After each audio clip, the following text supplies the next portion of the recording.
இன்று வேத பாட நிகழ்ச்சியில் லேமுவேல் யார் என்று நாம் தியானிக்கப் போகிறோம். நீதிமொழிகளின் புத்தகம் 31ஆம் அதிகாரம் 1ஆம் வசனத்தில் ராஜாவாகிய லேமுவேலுக்கு அடுத்த வசனங்கள், அவன் தாய் அவனுக்கு போதித்த உபதேசமாவது என்று வாசிக்கிறோம். லேமுவேல் என்றால் தேவனுக்காக அர்ப்பணிக்கப்பட்டவன் என்று பொருளாக இருக்கிறது. 2 சாமுவேலின் புத்தகம் 12ஆம் அதிகாரம் 24, 25 வசனங்களில் நாம் வாசித்து பார்ப்போம்னா, பட்சேபாலுக்கு ஒரு குமாரன் பிறந்த பிற்பாடு அவனுக்கு தாவீது சாலமோன் என்று பெயர் வைக்கிறார். சாலமோனுக்கு நாத்தான் தீர்க்கதரிசி எதிதியா என்று பெயர் வைக்கிறார். தன் தாயாகிய பட்சேபால் லேமுவேல் என்று பெயர் வைக்கிறாங்க. லேமுவேல் என்று சொன்னால் அர்ப்பணிக்கப்பட்டவன் என்று பொருள். ஏன் தாயை சாலமோனுக்கு அர்ப்பணிக்கப்பட்டவன் லேமுவேல் என்று பெயர் வைக்கிறான் என்று சொன்னால், தாவீதுக்கு பிற்பாடு சாலமோன் தான் இஸ்ரவேல் ஆளப்போகிற ராஜா, அதுக்கென்று அர்ப்பணிக்கப்பட்டவர் தான் யார் என்று சொன்னால் இந்த சாலமோன். ஆகவே தான் தன் தாய் அவருக்கு பெயர் வைக்கிறாங்க, லேமுவேல் என்று பெயர் வைக்கிறாங்க. இதை குறித்து அறிந்து கொள்வதற்கு ஒரு சில காரியங்களை அடியேன் சொல்லும்படியாக விரும்புகிறேன். 1 ராஜாக்களின் புத்தகம் 4ஆம் அதிகாரம் 31லேருந்து 32 வரைக்கும் வாசித்து பார்ப்போம்னா, 3000 நீதிமொழிகளையும் 1005 பாடல்களையும் சாலமோன் எழுதினார் என்று சொல்லி பார்க்கிறோம். தேவ பிள்ளைகளே, நமக்கு வேதாகமத்தில் கொடுக்கப்பட்டு இருக்கிறது நீதிமொழிகள் 31 நீதிமொழிகள் தான் கொடுக்கப்பட்டிருக்குது. 1லிருந்து 30 வரைக்கும் சாலமோன் எழுதின நீதிமொழிகள். 30வது அதிகாரம் நீதிமொழிகளின் புத்தகம் ஆகூர் எழுதினார். 31ஆம் அதிகாரம் யார் எழுதினதுன்னு சொன்னால் சாலமோன் தாயா இருக்கிற பட்சேபால் தான் இதை எழுதுறாங்க. காரணம் என்னவென்று சொன்னால், தேவ பிள்ளைகளே, சாலமோனுக்கு மனைவிகள் மாத்திரம் ராஜகுலத்திலிருந்து விவாகம் செய்தவர்கள் 700 மனைவி, 300 மறுமனையாட்டி என்று சொல்லி பார்க்கிறோம். இதில் ஆவிக்குரிய மனைவியாய் சாலமோனுக்கு காணப்பட்டது யாருன்னா, உன்னத பாட்டு புத்தகத்தில் வருகிற சூலமத்தியால் தான்.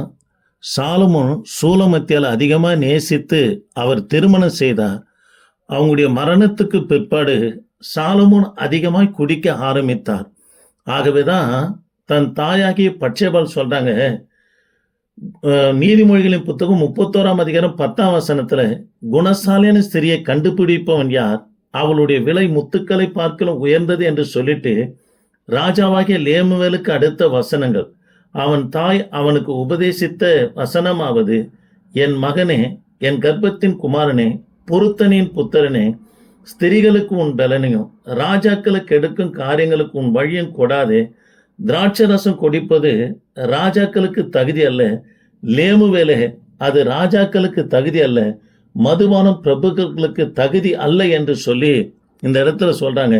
நீ மதுபானம் பண்ணுவாயானா நியாயப்பிரமாணத்தை மறந்து சிறுமைப்பட்டவருடைய நியாயத்தை புரட்டுவாய் என்று சொல்லி தன் தாயார் சாலமோனுக்கு கொடுக்கப்படுகிற புத்திமதி தான் நீதிமொழிகளின் புத்தகம் 31ஆம் அதிகாரம். ஆக தேவ பிள்ளைகளே, லேமுவேல் யார் என்று சொன்னா சாலமோனு தான் லேமுவேல் தாய் வைத்த பேராக இருக்கிறது. அவர் அதிகமாய் குடித்த பிற்பாடு தான் தன் தாய் சொல்றாங்க, என் கர்ப்பத்தின் குமாரனே, பொருத்தனின் புத்திரனே, நீ ராஜாவாய் இருக்கும்படி நான் பொருத்தனை பண்ணி உன்னை பெற்றெடுத்தனே. நீ திராட்சை ரசம் குடிப்பதும் மதுபானம் பண்ணுவதும் உனக்கு தகுதியானது அல்ல. காரணம் என்ன, சிறுமைப்பட்டனுடைய நியாயத்தை நீ நியாயஸ்தானத்தில் விசாரிக்கும் போது நியாயம் புரண்டிடுமே, அதான் நியாயம் கெட்டு போயிடுமே, சரியான விதத்தில் தீர்ப்பு சொல்ல முடியாமல் போயிடுமே என்று சொல்லி தன் தாயார் கொடுக்கிற புத்திமதியை குறித்து பார்க்கிறோம். தேவ பிள்ளைகளே, அப்போஸ்தலனாகிய பவுல் சொல்லுகிறார், எல்லாவற்றையும் அனுபவிக்க எனக்கு அதிகாரம் உண்டு, ஆனால் எல்லாம் தகுதியா இராது என்று சொல்லுகிறார். தேவ பிள்ளைகளே, ஊழியக்காரர்களுக்கும் கர்த்தர் அறிந்த தேவனுடைய பிள்ளைகளுக்கும் தகுதி எதுவோ அது மட்டும்தாங்க செய்யணும். உலக பிரகாரம் போக்குற போக்கில் நாம் செய்வோம்னா அது தகுதியற்ற செயலாக இருக்கிறது. இப்போ பார்த்தீங்கன்னா, உலகத்தில் கிறிஸ்துவ குடும்பத்தில் கூட லிவிங் டுகெதர்ன்னு சொல்லி, அதாவது திருமணத்துக்கு முன்பதாக சேர்ந்து வாழ்கிற வாழ்க்கை, பிற்பாடு ஆலயத்தில் டான்ஸ் இது போன்ற காரியங்களை வைக்கிறது, சினிமா பாடலை பாடுகிறது, இது எல்லாம் அதாவது தகுதியானது அல்லங்க. தகுதி எதுவோ அதை செய்தாதான் தேவநாமம் மகிமைப்படும். தேவ பிள்ளைகளே, இதுதான் பட்சேபால் தன் தாயாருக்கு சொல்றாங்க, ராஜாக்களுக்கு மதுபானம் தகுதி அல்ல என்று சொல்றாங்க.